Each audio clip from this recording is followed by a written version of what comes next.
Mən belə müəllim də ola bilərəm. Eyni zamanda belə müəllim də ola bilərəm. Yaxşı, soruşa bilərsiniz, necə? Cavab əslində çox sadədir. İşimdə və şəxsi həyatımda sərhədlərimi düzgün qoymağı bacarıram. Bəs yaxşı, bu sərhədləri necə qoruyaq? Necə edək ki, tələbələrimizlə özümüz ola bilək? Necə edək ki, özümüz olmaq istəyəndə tələbə ilə aramızdakı ünsiyyət pozulmasın? Necə edək ki, eyni zamanda müəllim olaraq sözümüzü keçirə bilək?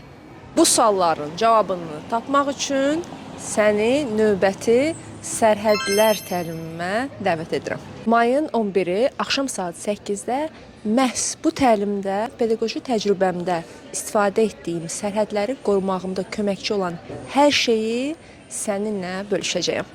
Ətraflı məlumat üçün məni izləməyi və şərhlərdə plus qoymağı unutma.